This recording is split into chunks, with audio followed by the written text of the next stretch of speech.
Hey there, David here. And I just want to let you know that if you've been wanting to help the podcast, now is the moment to do it. The nomination period for the People's Choice Podcast Awards has just opened, and you can now, by following the URL, papaphd.com/nomination, you can go and nominate the podcast Beyond the Thesis in the education category and in the People's Choice category. It's fairly easy. You need to register on the platform to become a voter, and then you will contribute to getting the podcast once more, because last year you made it happen to get Beyond the Thesis with Papa PhD on the slate. And if we got on the People's Choice slate, that would be great too. This is a great occasion to show your appreciation for the show, to give me a little boost. And it's always a pleasure and it's always exciting to feel that you are out there. As a podcaster, we put the episodes into the world and it's more or less one way. This is a great moment to kind of reach out and say, hey, David, I'm here, I listen, and I really like what you do. I really like the content, and it has an impact on me and on my life. Maybe find a friend who would like the content shared on Beyond the Thesis. So someone in graduate school, someone who has just graduated and is trying to figure out their life and their career, get him to listen to an episode that you liked and tell them that if they do like it, that they can now, until the 31st of July, cast their vote and get Beyond the Thesis on the slate. Apart from that, I'm wishing you a great summer. So yeah, it's in your hands. papaphd.com/nomination. I'll leave the ball or the puck to you, and I'll see you on the other side. Cheers. Hey there, David here. And I just want to let you know that if you've been wanting to help the podcast, now is the moment to do it. The nomination period for the People's Choice Podcast Awards has just opened, and you can now, by following the URL, papaphd.com/nomination, you can go and nominate the podcast Beyond the Thesis in the education category and in the People's Choice category. It's fairly easy. You need to register on the platform to become a voter, and then you will contribute to getting the podcast once more, because last year you made it happen to get Beyond the Thesis with Papa PhD on the slate. And if we got on the People's Choice slate, that would be great too. This is a great occasion to show your appreciation for the show, to give me a little boost. And it's always a pleasure and it's always exciting to feel that you are out there. As a podcaster, we put the episodes into the world and it's more or less one way. This is a great moment to kind of reach out and say, hey, David, I'm here, I listen, and I really like what you do. I really like the content, and it has an impact on me and on my life. Maybe find a friend who would like the content shared on Beyond the Thesis. So someone in graduate school, someone who has just graduated and is trying to figure out their life and their career, get him to listen to an episode that you liked and tell them that if they do like it, that they can now, until the 31st of July, cast their vote and get Beyond the Thesis on the slate. Apart from that, I'm wishing you a great summer. So yeah, it's in your hands. papaphd.com/nomination. I'll leave the ball or the puck to you, and I'll see you on the other side. Cheers. Are you preparing to write a paper? Do you get anxious not knowing what the outcome is going to be of this long process?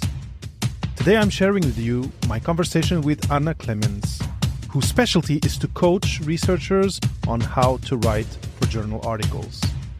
If writing articles is daunting for you, if you don't think your English is good enough, if you don't feel like you have a system that you can repeat again and again, this episode is for you. During our conversation, Anna talked about how to systematize article writing.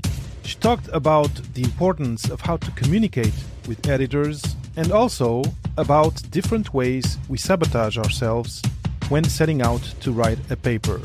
There is a lot of actionable advice in this episode, So I suggest you listen, you re-listen, and you take notes. No matter what stage you're at in your research journey, I am convinced that this conversation with Anna is going to have multiple take-home messages for you that will improve your experience writing journal papers. And now, without further ado, my conversation with Anna Clemens. Welcome to this week's episode of Papa PhD. This week, I have the great pleasure of having with me Anna Clemens. Dr. Anna Clemens is an academic writing coach with a PhD in chemistry.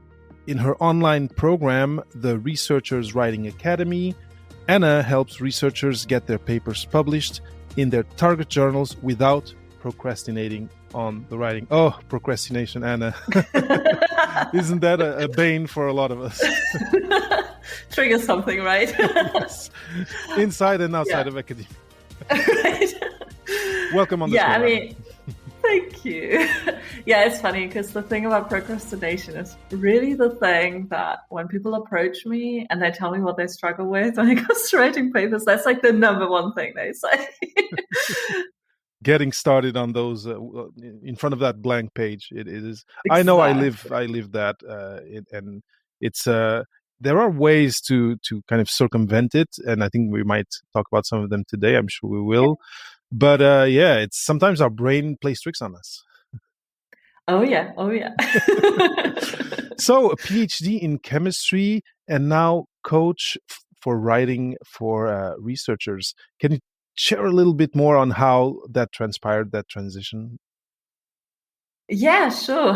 It was kind of a very long-winded transition. So it wasn't like a direct thing. It wasn't like the first thing I did after graduating with my PhD. Instead, I graduated, and honestly, I didn't know what I wanted to do. And what I did, and what I can recommend everyone to do, when you are kind of finishing something and you're not quite sure where to go next, if that's your thing, and you have, the means to do that, to take some time off. That's what I did.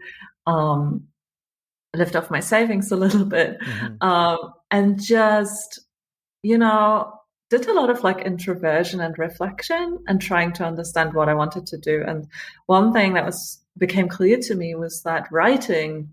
So the question I asked myself was, which parts of my PhD did I enjoy? Because there were a lot of things I didn't enjoy. But there were also parts that I really, really liked. And then it became it was like an easy question for me because it was like writing. Yeah, that was fun. That was like, things. I had some supervision problems, some like a lot of conflict, a lot of like problems with my with my supervision, essentially. My other colleagues were all fine. But then what was really remarkable to me that when I was doing my PhD, I felt like, or I noticed that writing was something very positive to me.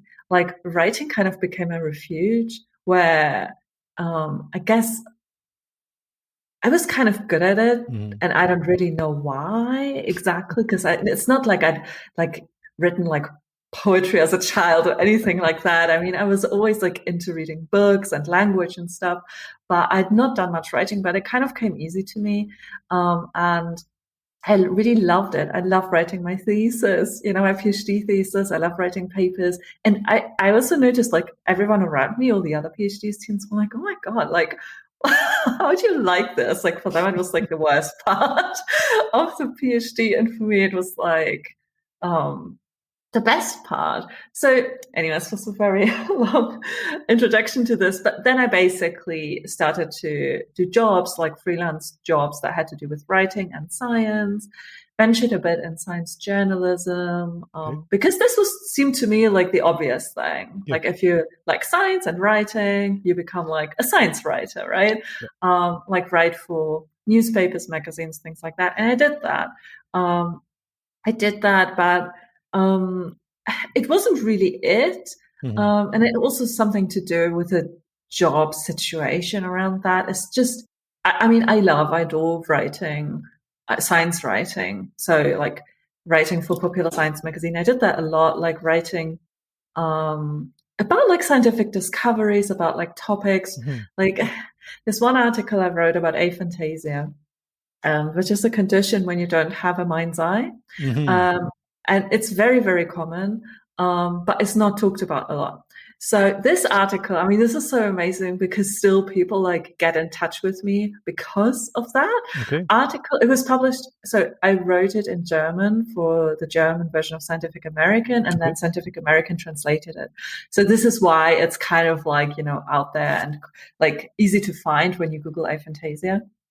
So this is like, I mean, this is just an example of why it was so fun. Mm-hmm. Like, and it is fun because you really like, you talk to people about interesting things, Mm-hmm. Yeah, I feel like when I'm talking about it, like there's definitely a passion there, but the job market isn't as such as that. It's very easy to survive, honestly, Mm-hmm. when you're doing freelance science writing. I mean, basically never met anyone who isn't like super, super established. Like if you've been doing this for 50 years, then you Then will you be can leave able to. after. Mm-hmm. But like if you're a new one, like basically everyone I know who does it, they also do other Of jobs that course. aren't as much fun, and these are the jobs that bring the income. Like they write press releases for universities, things like that. And I was like, no, I don't want to do this. And then I kind of transitioned into editing. So I would edit people's papers, like academic papers. And that transitioned into me coaching.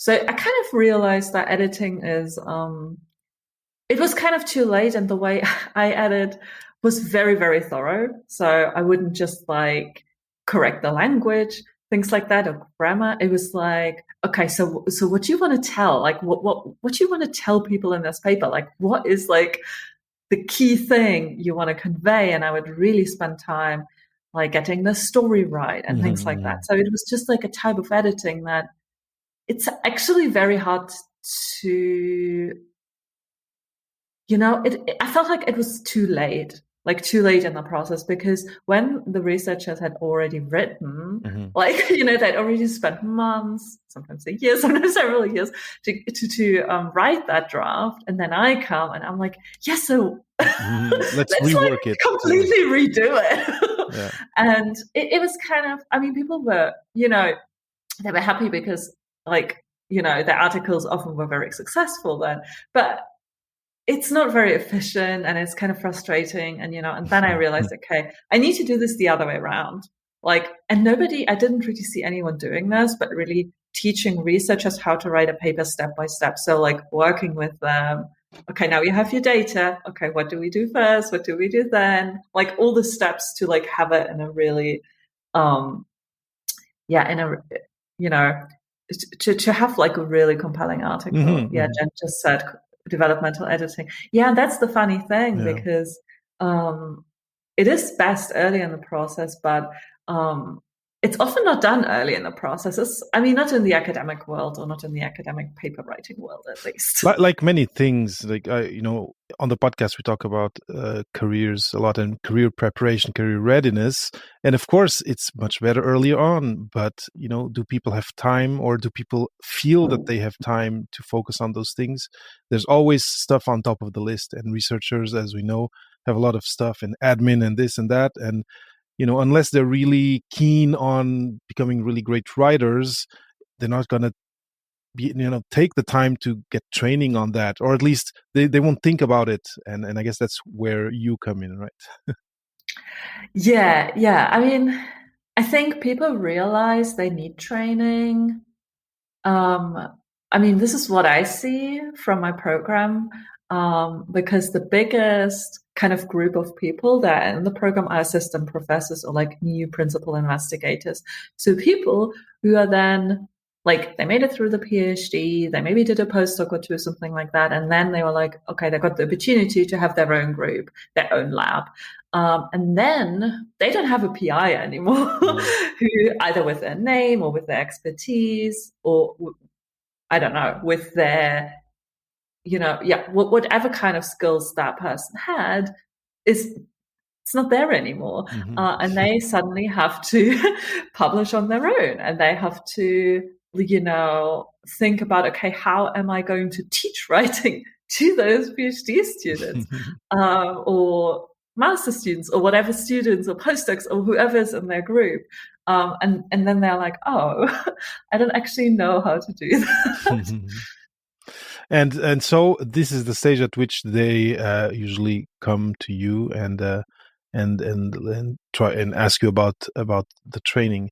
And so the interesting thing for me always is the journey. What and in this case, I'm still thinking of you as a PhD now becoming a coach for writing. I think the journey is kind of straightforward in a way, but there's a part of it that I feel is unknown to a lot of people. Even yesterday, I was taking part in a conversation about breaking into medical writing, and the thing about what you said is you mentioned starting writing for journals, for I don't know, newspapers or magazines.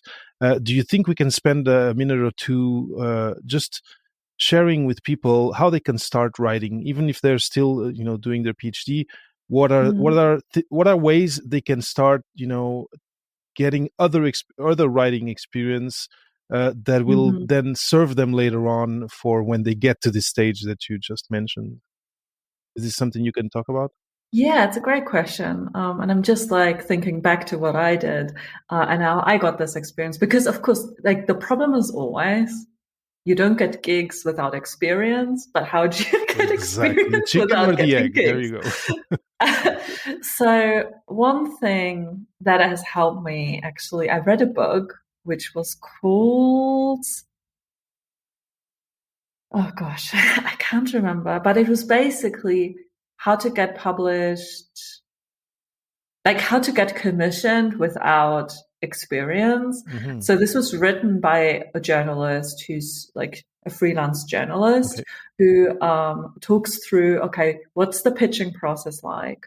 And talks through how you can kind of, you're not lying, Mm-hmm. but you're not necessarily mentioning it that you don't have, that you aren't published, Mm-hmm. because in the end, the editors that work at, like, let's say a magazine, they're like really busy, and what they're interested in is a good story. Like they want to. So I did an internship with this German version of Scientific American, Mm-hmm. and what I learned there, like, I mean, this is a very good thing to do as well. It's a bit more time consuming. I would only do this if you're serious about it. I did it for 6 months. Okay. Like, so it was a commitment.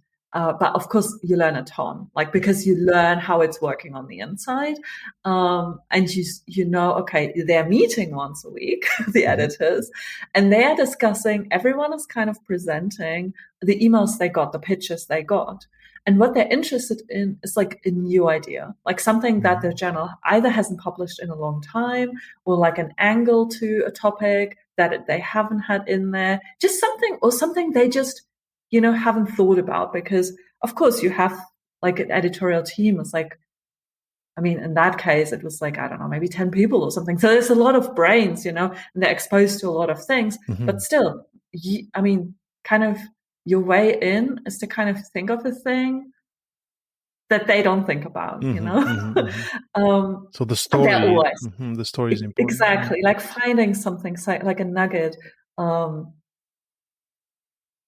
And then you basically write a pitch, and they're not necessarily asking you to provide references. I think if you have a really good pitch, then they might take a punt, and they may not pay you very much at the beginning. But that's okay, for you, because you just want the reference, basically. Of course, of course. And I would also go, like, don't go to like Scientific American, like start somewhere small, start somewhere like, I mean, maybe your university actually has and loads of universities do have like magazines or publications, and ask them, oh, can I write for you? Like, is there like, just like look around you and see what's like easy. And in the beginning, I mean, I would say don't worry about getting paid. I mean, and later on, do very much worry about that. Yes. But in the very beginning, when you just want a few references, don't worry about it. Do it for free if it has to be, just to get the experience, just for you to understand, do I even like doing this? Exactly. Yeah. No, it totally makes sense. Awesome. I totally agree with everything you said, and the university way, especially if you're still in graduate school and you'll do it as a side thing. It's a good way to go. It's close at hand. They'll be happy to have someone contributing. Of course, the payment is not going to be, I think, on the table there, but the experience will be there. And there's really good university publications and student publications that might be interesting. Or one thing I'm thinking is if you work in a specific domain or subject, if there's an association or a student association in that subject, for sure these people will also be interested in your collaboration. Awesome. This is great, because I think often people, yes, writing is part of what we do as researchers, as young researchers, but it's just something we do. It's not something we have the time to work on and make it a make it a skill, unless someone comes in like you and brings that point of view and that training. Now, so you were mentioning like early career researchers needing to now be the one who writes, and the one who writes well, and the one who maybe edits what's coming from their lab members. What would you say is a challenge that commonly that you see people coming with, or either a challenge or a blind spot, or something that they haven't thought of, and that when you start your training they go, okay, so from now on I'll do it like this? Yeah, there's two things, and they're also kind of related. One thing is, so what people like, new PIs, new assistant professors quickly often realize is they can't get published in the journal they want to get published in. They get rejected. That's one thing. The second thing is writing is taking them incredibly long. And the process of getting the paper to the submission stage is really frustrating to them. And there's like different kind of things that come up. For example, things that come up are they get drafts from PhD students and they have to completely rewrite them because they're not at all what they were thinking they should be like, or like, yeah, the main thing is, or the main blind spot is, they have never thought about what is our process, like as a lab, as a team, as a group, what's our process to write that paper together? Because of course, like in science, we don't write papers on our own, but we are like, I don't know, 2, 3, 4, 5, 6, 7 people authors, who kind of, contribute. And if you don't think about what the process is, this is going to be a very, very, very draining and annoying, time-consuming, time-consuming thing. Yeah, especially like you said, if there's different people contributing, just getting all the communications and everyone looking or bringing their section, and then making it as a thing that has sense and that has a voice, that I can see how that can be a problem. And so you start helping them with that, with making it a process that's repeatable. Is that what am I understanding well? Yeah, exactly. So what I do, what I teach is basically, the whole process. It's like, okay, now you have your data. You like, I don't know, these are your findings, these are your results. And I put a lot of emphasis on first thinking through what the story should be. So like breaking down, basically deciding, okay, which data, because they're usually like huge amounts of data, loads of findings, and kind of thinking through, okay, what's our argument actually? What's our main message is always something we define. Then that's the main message. Okay, so what's the logical order of presenting our findings? so that we are communicating that main message to the reader. And the aim of this is so that the like resulting paper is like super cohesive. So it's super coherent. We're always like, we are not starting, like we're not teasing one story in the abstract, and then we are not fulfilling that promise in the article because we're telling a totally different story, which you see, if you read the literature, you see that happening. But what we want to do is like, we want to have this like clear storyline throughout the whole thing. And I think for that to happen and for that to happen like efficiently is really like, okay, let's decide, like I call it key story elements. Let's decide on the key story elements. And let's decide with the whole group. Like basically, yeah, I teach a lot of aspects of the process. I mean, part is also decide on one person who's going to be in charge of the process. It's probably the first author, or the last author, but someone who gets some credit because it's going to be work, of course. But who kind of maybe does the initial drafts, the initial key story elements, but then like get together with a group, agree on things before you actually start writing. Like that's, I guess, the big takeaway is like, don't have like not yourself or PhD students sit down and just write the paper without having agreed on, okay, what's the storybook going to be? What's the argument going to be? Like make a storyboard, make outlines for sections. Like that's kind of the next step after the story is agreed upon. Okay, now think through, okay, which subsections do we want in the results section? Which paragraphs do we want in the introduction section? Like I would go really granular and decide on that, because then you avoid so much writing, because as soon as you let someone write, yourself or someone else, they are going to sit there and perfect each sentence. They're going to write. They're not going to be happy with it. They're going to perfect it.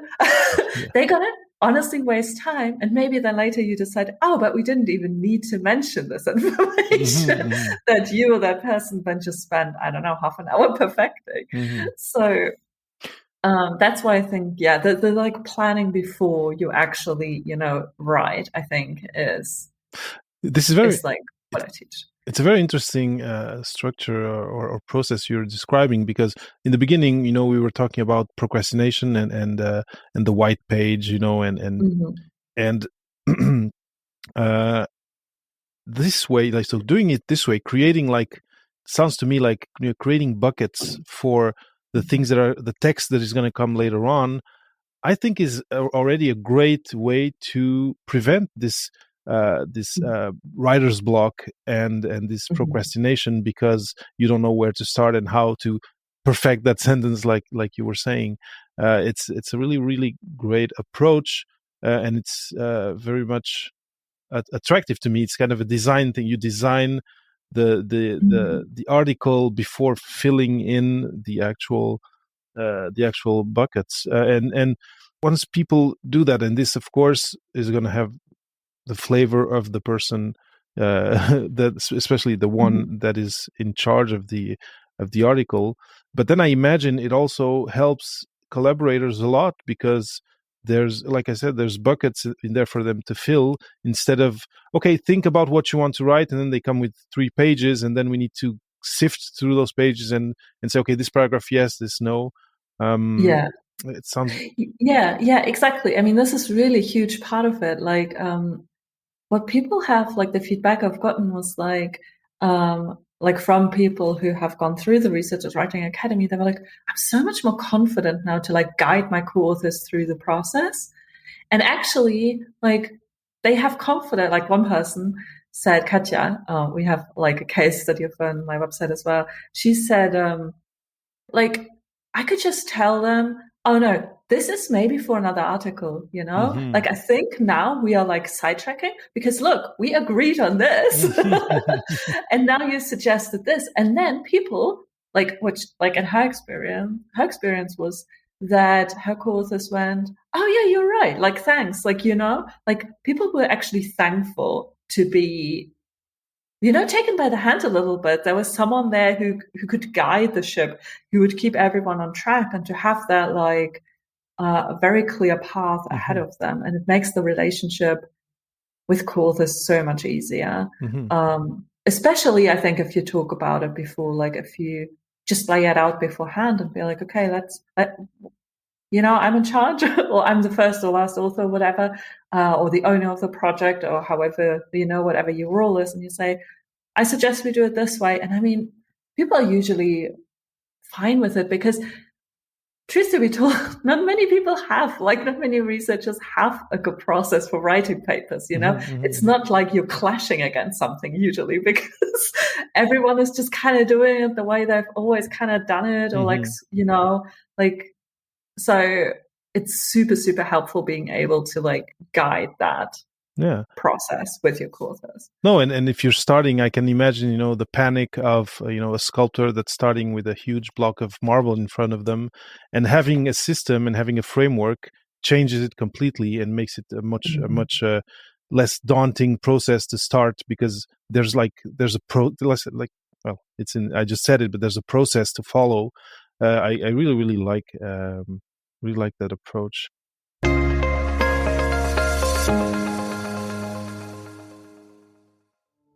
Papa PhD is supported by Noted Source, the platform connecting academic researchers to companies for project-based opportunities across disciplines, from sciences to arts and humanities. Top corporate innovation teams work with academia, but the smartest ones use Noted Source to discover and collaborate with experts like you. Easily sign up today at papaphd.com/Noted Source. Using Google Scholar and ORCID imports, it only takes a few minutes to create a professional profile that lets clients know you're open to collaboration. Noted Source handles the bureaucracy so you can focus on what you know best. That's papaphd.com/Noted Source. Before going back to my conversation with my guest Anna Clemens about article writing, I have a little favor to ask of you. I'm planning improvements to the show, and getting to know you better will allow me to tailor those improvements to your preferences and to your needs. So please visit papaphd.com/audience and fill in the audience survey that's there for you. Thank you for your help and for your time. Now, one thing I'm thinking, because here we've been talking about the point of view of the team, of the author, of the PI, and I'm really curious about, because you've mentioned that people going through this training then have success getting their articles published. How does this upstream work then affect what happens when reviewer number 1, reviewer number 2 get the draft? What are these people looking for that this system helps researchers actually give them what the reviewers are looking for? That's such a good question. So I kind of frame it in 2 stages, because the first stage is actually the journal editor, because we first have to pass them, so they send it even out to peer review. So it's kind of, and I would say when it comes to writing, it's like a 2-stage thing. So shall I talk about the journal editor thing as well? Yes, that stage, because it's very important. So the journal editor, what's very important there is what they look at is the abstract, your figures. I mean, it depends on the journal and the editor, of course, I'm generalizing, but their title, cover letter, abstract, figures are the main things, because they want to understand, okay, is this relevant for our journal, for our readership? And if it is it relevant and is significant?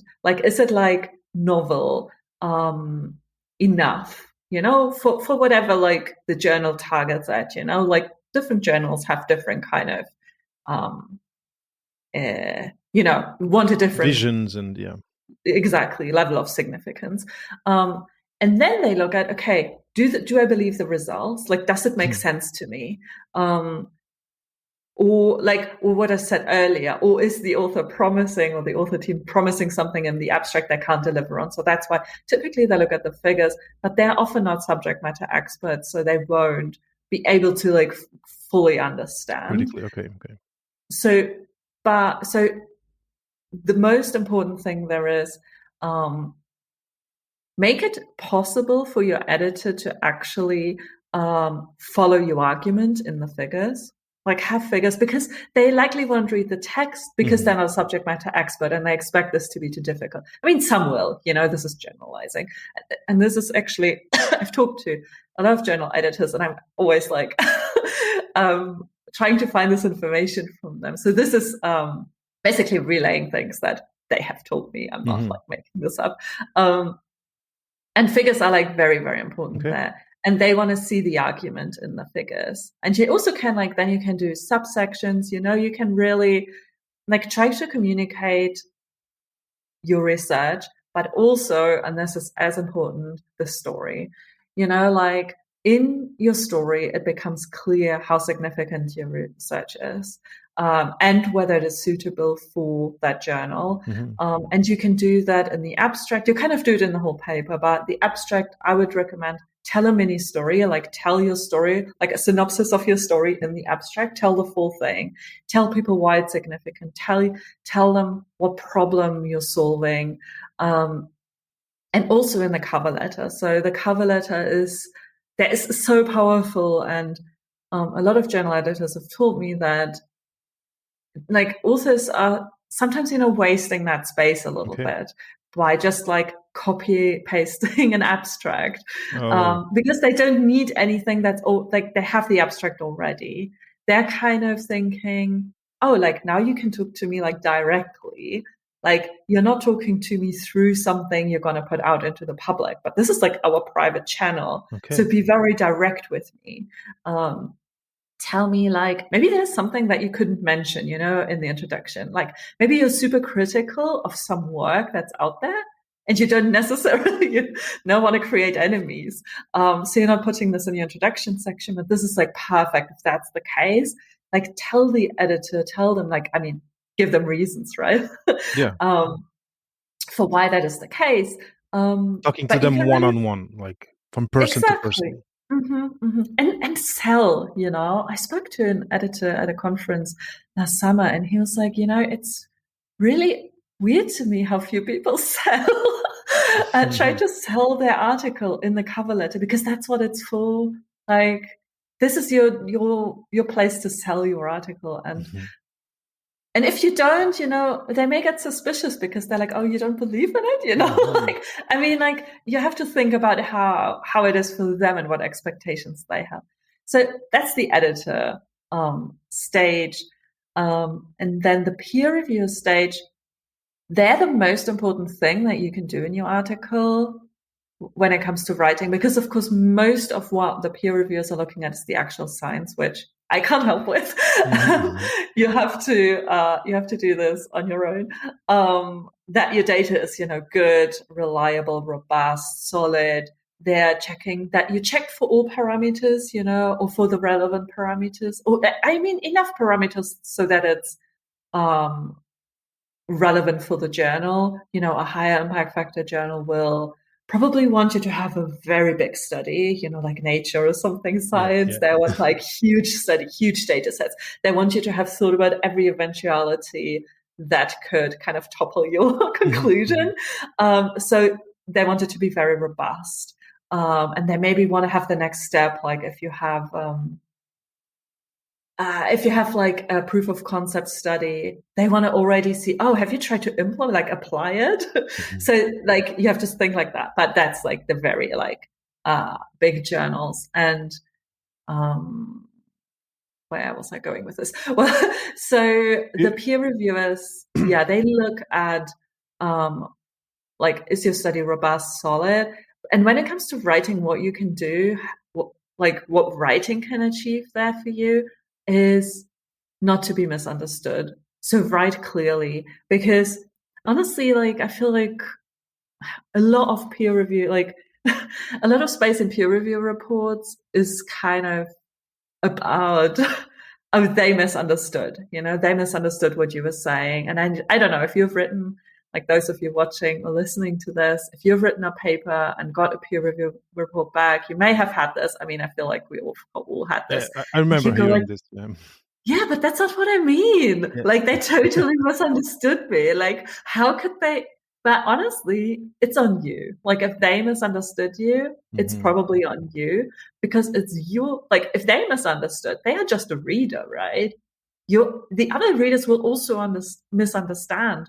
So it's very good to get this flagged by them. Um, and this is where really clear writing, like this is like my number one thing when it comes to like we talked a lot about the process and structuring a paper. When it Hmm. comes to the actual like writing, be clear, like be super, super clear. Like this is, I think, number one priority if you write. Like I, so many researchers think they have to like sound like an expert. Um, Hmm. a lot of like non-native English speakers, like people who don't have English as their first language, think their English isn't adequate.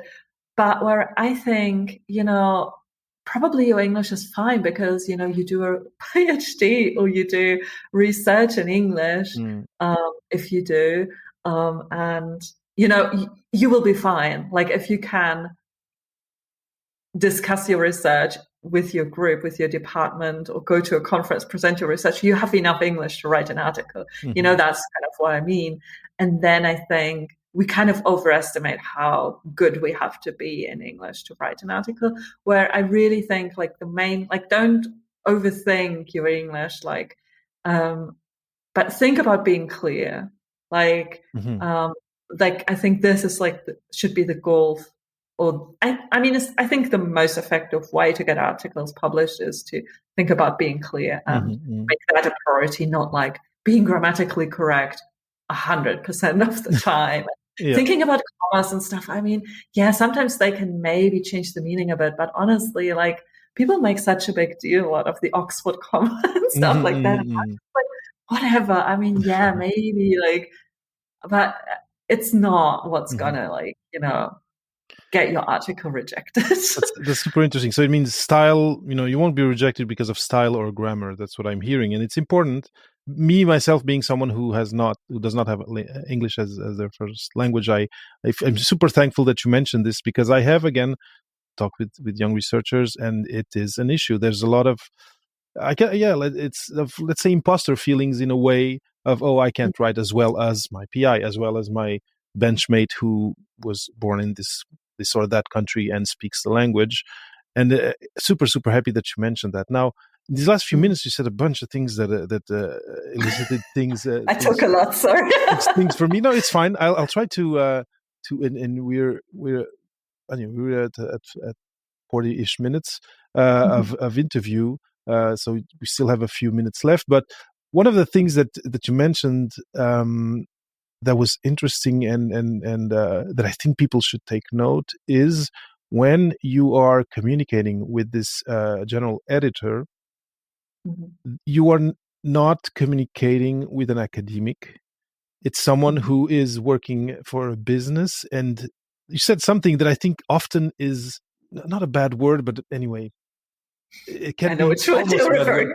referring to. Sell your article. You said that, and I do think if you're listening and this kind of give you a chills hearing this, try to accept it in a way and say, in this specific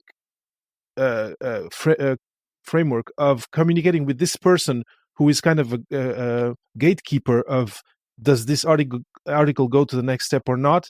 I need to, if it's not you, if you're not able to have this conversation in a less academic and more selly marketing way, maybe someone in your lab will. But I think it's important to develop a relationship with these people where you can have a relaxed conversation and just talk, like kind of popularizing what the article is about in a way. Do you agree with this? This is kind of what I got from what you said, and it's the first time I hear about it, and that's why I kind of put a note to talk about it.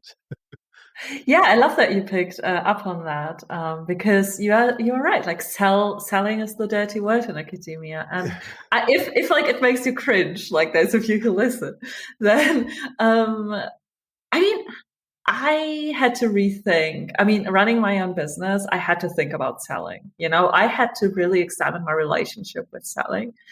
because of that. And because I come from academia as well, right? Like I have been there. I know how like selling, capitalism, things like that are frowned upon. And I mean, I do agree. I do agree about, I hate like bad salesmanship, but selling can also be good.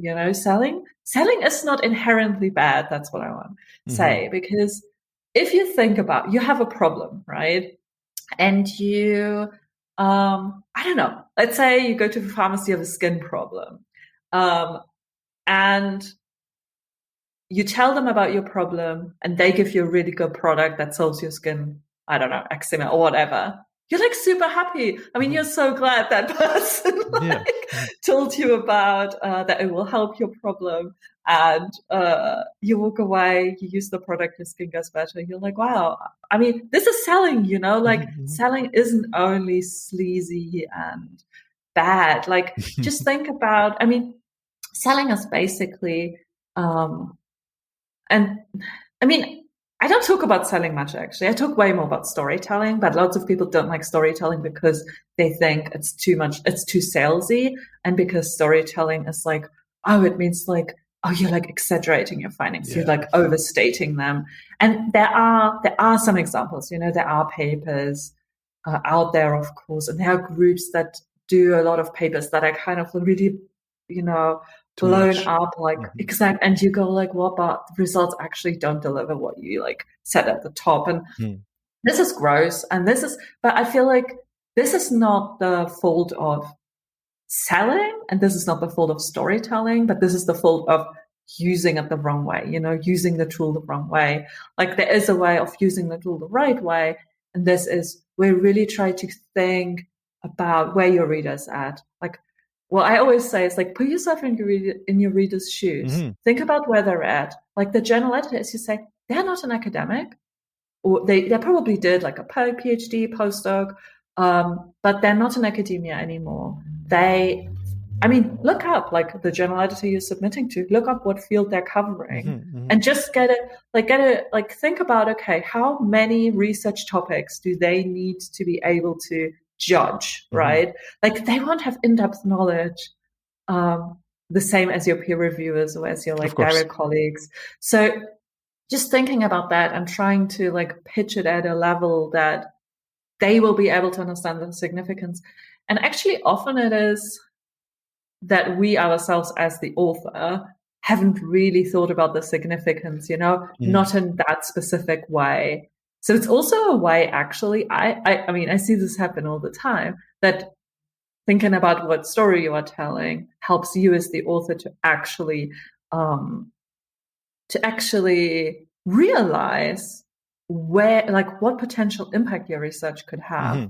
Because we often don't. Like we are so, especially if you're a PhD student, you probably struggle with this a little more because you're so close to your research and you haven't read all the literature surrounding, that maybe your PI has, or someone who has been working on that topic for a longer time.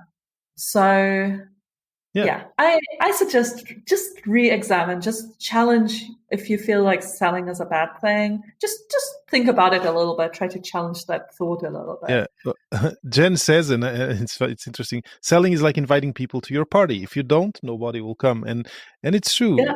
You just, if you do it according to your values and to your your core values and in life, it'll be fine. It's just that actually in that space, in the academic space, it has some things have a bad ring to them. It's like one thing that I've tried to find a new expression for is personal branding, because it's not accepted very well. But in any case, this is off topic. I think this is really interesting, and I think just picking up on what you said, doing this work of doing a little bit of storytelling and selling of the story of your research will also for sure have impacts on talking with stakeholders who might be funding you later on, et cetera, et cetera. So I think there's only positives to that. Now, the other thing I picked up on that I found really, really interesting, it has to do with the peer reviewers. And you said, it's on you to be clear. And I do remember also that with that reaction of, oh, they didn't understand what, they didn't understand what I wrote. There's some frustration there that I remember seeing people getting, and I wonder, I feel that getting frustrated is not the useful reaction. So, like you said, these comments that might sound like they don't they don't know enough on the topic, and they don't get it. they don't get it, is kind of stopping you from actually looking at what you wrote and making it better. I feel that's what you were saying. I was just wanting to make a point of reinforcing it, because emotions can get in the way of you getting a better product at the end. Again, I said product. It's also a term that's not. I said product as well, because anyway, yeah, you're right. I mean, it really is like that. There's actually in journalism, there's a saying that is called "kill your darlings."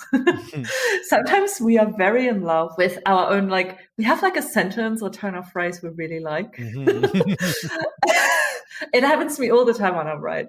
I'm like, I love this sentence. And then but when you reread it or when you get feedback and you feel like, okay, it doesn't go. Like it's always the ones you like the most that unfortunately they don't help, they don't help you get the flow you want. They don't help you.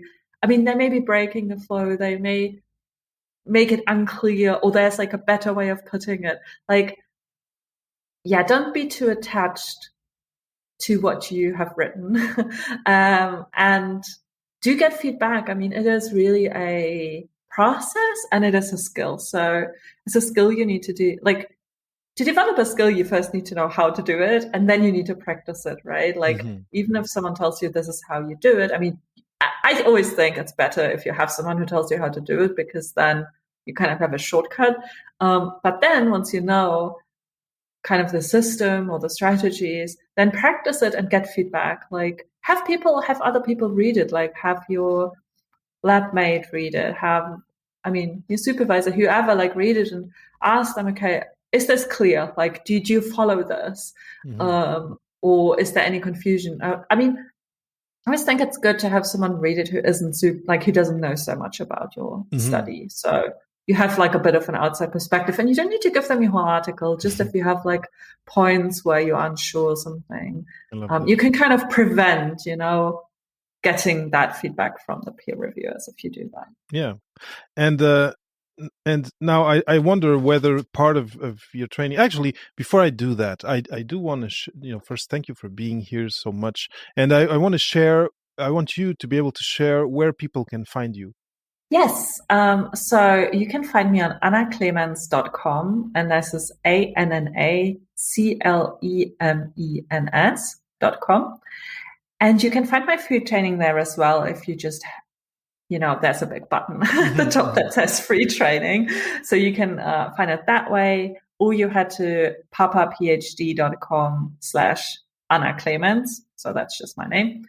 And if you want to connect on Twitter, I'm at scientistsright. And you can find me on LinkedIn as well. Just type in my name, Anna Clemens, comma PhD, I believe. Yeah. Awesome. Now, we're really, really finishing, but as we are talking about this question of how to take in comments from reviewers, and especially reviewer number 2. Right.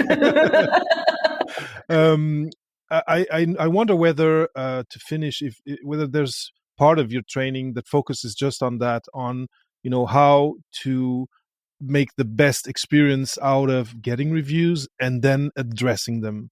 And I know in the domain that I was in, and I mentioned in yours too, sometimes there's experiments, there's the stuff that needs to be done that is not just to do with writing, but I wonder whether for the end, whether there's something that you usually share or recommend that you can share with the listeners of Papa PhD to do with this thing of the reviews. Yes, I think when it comes to peer reviews, as you say, is a lot to do, like a lot of things they point out to do with the actual like results and experiments. When it comes to writing, I think what's important is always to be polite, be super polite, and in your answers, in your reply, and be thorough. Like, and organize it well so that the editor, because it's usually the editor who sees those replies, it's not actually the peer reviewers. Only if the editor decides to send it out for second round of review, which some journals do, but honestly, a lot of, especially like mid-tier journals, don't do that.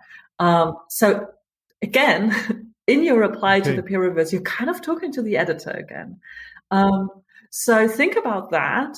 So for example, if reviewer number 2 misunderstood you, don't just say, oh, they misunderstood me. What I meant was XYZ.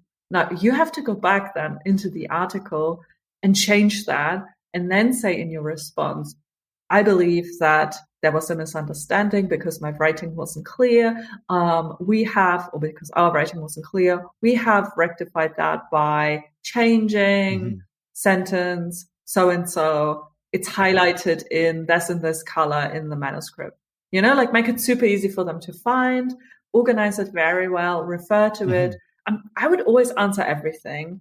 Only if you really can't do something, like if it really doesn't make sense what the review said, then that was an issue. There was something here. Be like, there's a bug. Exactly. This is not like, this comment isn't relevant. I mean, in a polite way, and then you don't have to do something. But whenever you can do something, and sometimes, I mean, I don't know. Maybe this is my personal opinion.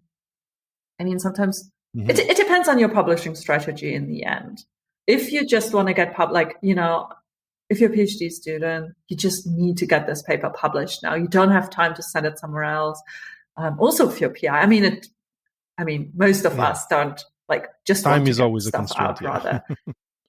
Yeah. So then I would say if they ask you to cite another study, even though you go like, oh, is that really your paper you're asking me to cite?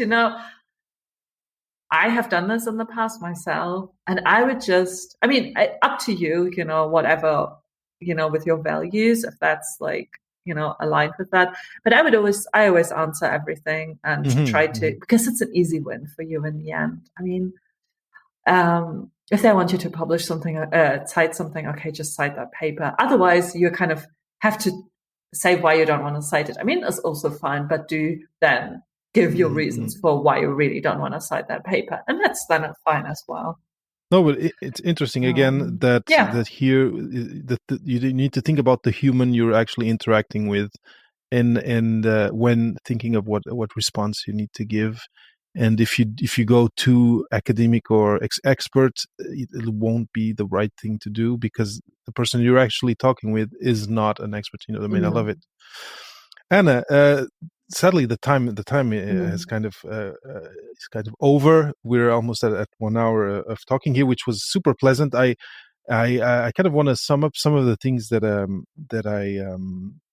I took, and the one that I'll reiterate it is this question of the editor, the general editor. You needing as a researcher to consider the person and who they are, the domain the domains that they cover when communicating with them, but also being clear that at different stages of the process although you might think, oh, I'm communicating with the magazine or with the journal, you're actually communicating with this human, and that's important in the message that you bring. This is something that I had never heard anyone talk about, and that I think is an important take home from today's conversation. The second thing, of course, is storytelling. I really liked, and it stuck to my mind, this thing of, again, for the editor, having them being able to, if they only look at the figures, in the eye of their mind, the story that you're trying to tell. And then, of course, accompanied by a cover letter that is not just a copy of the abstract, and that kind of improves or brings something more to that conversation, and also that makes you human, because it's not the fact of them being human, but you're also a human who wants to get their message through. I really like that. And then, of course, being robust in your data, of course, for the review part is important, but being the third one and last one that I want to reiterate, because a lot of people out there who are doing PhDs, who are finishing PhDs, who are doing postdocs, changed countries to go do them. English, let's say, because it's the most the language that most people end up publishing in is not their first language. Don't worry about that. And I think Papa PhD is a lot of the conversations I have end up being about inclusion. And I do think that sometimes we end up excluding ourselves because we think we're not good enough. And please hear what Anna shared. Go back and re-listen. You've got to the PhD, you've got to the stage you're at in your young researcher career. You can do this. You can communicate your science. Don't sweat the details too much in terms of grammar and style. Robust science, good communication. Of course, have your things read by other people that you respect and that you'll be ready to take feedback from. But don't sweat it too much, and don't block yourselves from going towards this or that publication because you're not a native speaker. That would be the 3 take-home messages. I don't know, Anna, if you like or agree with them, if you have a last word. But I really want to thank you for having been here and having talked this hour with me on something that I hadn't covered yet, and that was really, really interesting to me. Yeah, thank you so much. I love your take-home, key take-away messages that you have there. And maybe just to add one thing to the non-native speaker conversation is that, I think I get approached equally by native and non-native English speakers. And I think this is something that non-native speakers don't realize, is that English native speakers also struggle with writing papers. Because it is about so much more. And just because you had English in school or you wrote, I don't know, essays in English, it doesn't mean that you know how to write a paper. Again, a quote I really like is, academic English is nobody's first language. It's by Ken Highland. He's a linguist. I love it too. It's like, yeah, exactly. Like we all have to learn this. We all have to learn how to write a good paper. Nobody was born with that magic skill, or nobody has learned that in high school or something. It's a great, another piece of encouragement. Thank you. And it's a great way to finish. I love the quote. Academic English is not anyone's first language. I love it. I really love it. All right, Anna, this was great. Again, if you want to go and register for Anna's free training, again, the link that I set up that's going to point to her page is papaphd.com/Anna Clemens. Thanks to everyone who watched live. It's really appreciated. If you don't follow Papa PhD on YouTube, please do. We're just a little bit over 300, and I think if you get to 500, there's some new things that I can do for the community, and then of course 1,000, but that's going to be later on. These days, I'm trying to get to know viewers and listeners better. So if you have a few minutes, and if you go to papaphd.com/audience, there's a short survey there that will allow me to better serve you, serve the community in the future, because I'll get to know who is listening and who is watching a little bit better. So if you can go there, it would be great. If you want to support Papa PhD, it's there's 2 ways to do it. You can go again to papaphd.com/support and give a donation, I think through PayPal. And then if you are on Patreon, and it's something that you do, Papa PhD is on Patreon. You can also become a patron. It'll be really appreciated, and it'll help me keep on bringing these great conversations week after week. So that's it. Thanks to everyone who watched live. Thank you if you're watching later on. And I'll close the feed now. Say thank you again to Anna, and say meet you in the next in a future week for another Papa PhD conversation. Thanks, Anna. This was great. Thank you. Bye.